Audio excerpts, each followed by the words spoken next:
Hello दोस्तों, web series investigator YouTube channel में आपका स्वागत है। और आज हम एक्सप्लेन करने जा रहे हैं कार्निवल रो का सीजन 1 का एपिसोड 8, जो कि लास्ट एपिसोड है।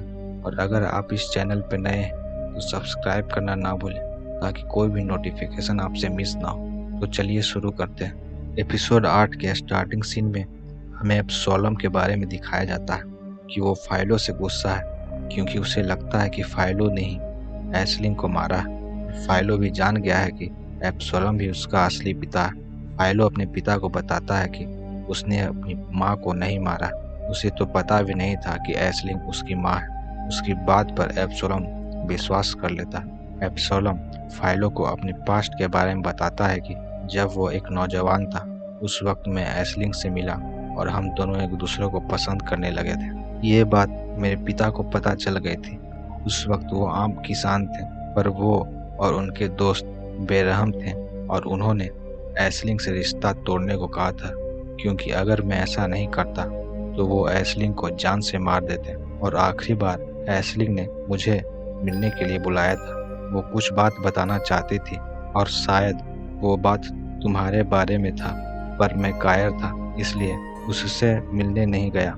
इसके बाद एब्सोलम फाइलो को शहर छोड़ के जाने को कहता है और एब्सोलम विनियट को भी छुड़वा देगा और उसे बग्गी में बैठा देता है। सीन शिफ्ट होकर दिखाया जाता है कि वो पग ग्रुप के लोग, जो कि एक धार्मिक कंट्रपत्ति के लोग हैं, कार्निवल रो में कुछ प्लान कर रहे हैं और उन पग को मार रहे हैं जो अपने धर्म को ना फॉलो करके इंसान की गुलामी कर रहा है। फाइलो से मिलके वापस आने पर एब्सोलम विनियट के रिहाई का ऑर्डर पर साइन कर रहा होता है। उसी वक्त उस पग ग्रुप का एक पग एब्सोलम का नौकर बन के उसे चाकू मार देता है। वहीं दूसरी तरफ जब जोना अपने घर वापस आता है तब उसकी माँ उसे सोफी से दूर रहने के लिए कहती है और इस बात पर दोनों के बीच बहस हो जाता है, जिसमें जोना की माँ उसे बताती है कि सोफी उसकी बहन है। एब्सोलम के पहले उसका चक्कर लॉन्गरबेन के साथ था।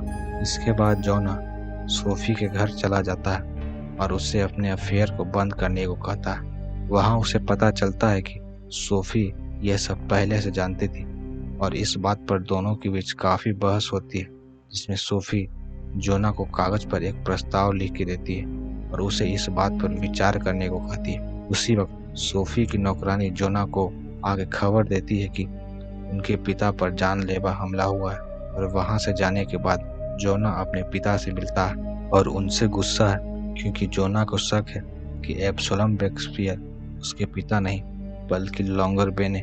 पर एब्सोलम उसे बताता है कि वो ही उसका बाप है। फिर जोना वहाँ से चला जाता है। सीन शिफ्ट होकर दिखाया जाता है कि इमोजिन के जाने के बाद एग्रियस का नौकर फर्गस एग्रियस को सावधान करता है कि आपके और इमोजिन के बीच जो भी चल रहा है, अगर लोगों को पता चलेगा तब प्रॉब्लम खड़ी हो सकती है। और इधर घर आने के बाद इमोजिन को पता चलता है कि एजरा अपने जहाज के साथ कहीं जा रहा है और जल्द ही वापस लौटेगा। इस बात पर इमोजिन एजरा को एक डिनर पार्टी रखने को कहती है जिसमें एग्रियस को बुलाया जाए। तब एजरा गुस्सा हो जाता है और उसे शक हो जाता है कि इमोजिन उस पग के चक्कर में तो नहीं पड़ गई।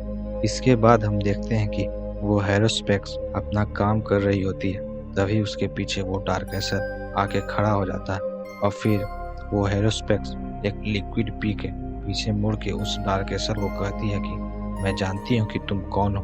तभी डार्केसर उसे जान से मार देता है। सीन शिफ्ट होकर दिखाया जाता है कि टर्मलिन अपने दोस्तों से पैसा इकट्ठा कर रही है, लेकिन तभी फाइलो वहाँ आ जाता है और टर्मलिन को सारी बातें बता देता है और वो ये भी बताता है कि अब विनियट रिहा होने वाली है और दोनों उसके आने का इंतजार करने लगते हैं। इंतजार करते करते शाम हो जाता है। उसी वक्त वहाँ उस हेरोस्पेक्स के मरने की खबर फैल जाती है, जिसके बाद फाइलो और टर्मलिन उस हेरोस्पेक्स के घर जाते हैं, जो कि मरने के बाद ही किसी तरह अपने काले जादू से जिंदा होके बताती है कि वो फाइलो का ही इंतजार कर रही थी और उसे पता चल गया है कि ये सब कौन कर रहा है। वो कोई और नहीं बल्कि एब्सोलम शेक्सपियर की पत्नी पैटी शेक्सपियर है। वो पहले उस हेरोस्पेक्स की स्टूडेंट थी और वो बताती है कि अब उसने तुम्हारे पिता को मार दिया हो और वो तुम्हारी कमजोरी जानती है जिससे तुम प्यार करते हो। इसके बाद वो हेरोस्पेक्स मर जाती है और फाइलो विनियट को टनल में ढूंढने के लिए चला जाता है, क्योंकि वो जानता है कि वो डार्क एसर उसे टनल के अंदर ही मिल सकता है। वहीं दूसरी तरफ पार्टी जब एब्सोलम से मिलने आती है तब एब्सोलम उससे जोना के गुस्सा होने का कारण पूछता है और वो उससे कहता है कि इन सभी के पीछे कहीं तुम तो नहीं, और वो इसलिए कर रही थी क्योंकि एक भविष्यवाणी के अनुसार ब्रेक्सपियर का बेटा आगे चल करके बड़ा नाम करेगा और पार्टी को शक है कि कहीं वो आधा फे और आधा इंसान तो नहीं। इसके बाद एब्सोलम पार्टी को बताता है कि वो अपने उस बेटे से मिला है जो आधा फे और आधा इंसान है। एब्सोलम पार्टी को भरोसा दिलाता है कि वो अपनी लाइफ में कुछ अच्छा नहीं कर सकता, इसलिए तुम्हें सोचने की ज़रूरत नहीं। ये सब सुन के पार्टी फिर भी अपने बेटे जोना के लिए रिस्क नहीं लेना चाहती और एब्सोलम से उस आधे फे आधे इंसान यानी फाइलो के बारे में पूछने लगती है। नहीं बताने पर पार्टी एब्सोलम को मार देती है और उसका लीवर निकाल के फाइलो और विनियट के बारे में जानकारी जान जाती है और विनियट की रिहाई का ऑर्डर लेके वहां से चली जाती है। सीन शिफ्ट होकर दिखाया जाता है कि एजरा के जाने के बाद इमोजिन रात में एग्रियस के घर जाती है जहां वो फिर से फिजिकली इंटीमेट होते हैं। ये सब एजरा चुप के उन्हें देख लेता है और कमरे में जाके एग्रियस पर बंदूक तान देता है, जिसके बाद इमोजिन एजरा को चोट पहुंचा के उसे कमरे में बंद करके एग्रियस के साथ भाग जाती है। वहीं दूसरी तरफ पार्टी विनियट को रिहा करवा के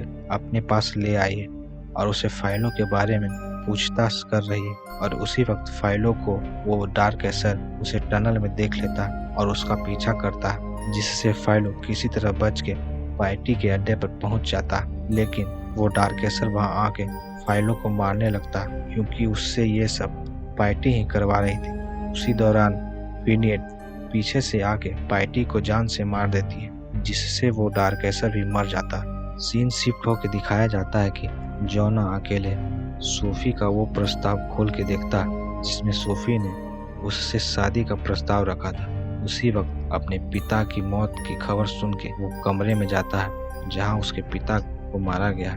आखिरी बार उसकी मां को एब्सोलम के साथ देखा गया था, पर अब वो भी गायब। अपने पिता के मरने के बाद अगले चुनाव तक अब उसका बेटा यानी कि जोना चांसलर बन गया। अगली सुबह जोना बाकी मेंबर के साथ मिलके इमरजेंसी लागू करवा देता है। उसी वक्त मिलवर्दी को बुलाता है और उससे एस्लिंग के बारे में पूछता है क्योंकि उसकी मां पार्टी के कमरे से एस्लिंग का एक लेटर मिला है, जिसे पढ़ने के बाद मिलवर्दी जोना को बताता है कि वो ऐसा नहीं कर सकती क्योंकि वो मेरी अच्छी दोस्त थी और मैं उसे काफ़ी अच्छे से जानता था। ये उसकी हैंडराइटिंग नहीं है। इसके बाद जोना मिलवर्दी को अपना निजी सलाहकार के रूप में पोस्ट ऑफर करता है, जिसे मिलवर्दी एक्सेप्ट कर लेता है और फिर जोना अपनी असेंबली का भाषण की तैयारी कर रहा होता है और उसी दौरान वो एस्लिंग के लेटर से ये पता चल जाता है कि यह लेटर एस्लिंग ने नहीं बल्कि सोफी ने लिखा है और उसी वक्त सोफी वहां आ जाती है। तब जोना उसे बताता है कि वो जान गया है कि उसने ही वो लेटर मेरी माँ को लिखा था और इस सब का मेन कारण तुम ही हो।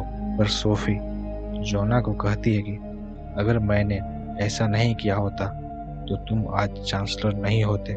इसके बाद जोना असेंबली में जाके भाषण देता है और अपने अपोजिशन पार्टी के लीडर सोफी के साथ मिलकर गठबंधन कर लेता है। लास्ट सीन में हम देखते हैं कि एग्रियस इमोजिन के साथ जहाज से भाग गया और चांसलर के ऑर्डर के बाद सारे क्रिच को पकड़ के पुलिस वालों ने कार्निवल रो के अंदर नज़रबंद कर दिया, जिसके बाद कोई भी क्रिच कार्निवल रो और बर्ग शहर के बाहर नहीं जा सकता और ना ही कोई अंदर आ सकता। और इसके बाद फाइलो भी विनियट के साथ कार्निवल रो में चला गया और यह एपिसोड यहीं खत्म हो गया।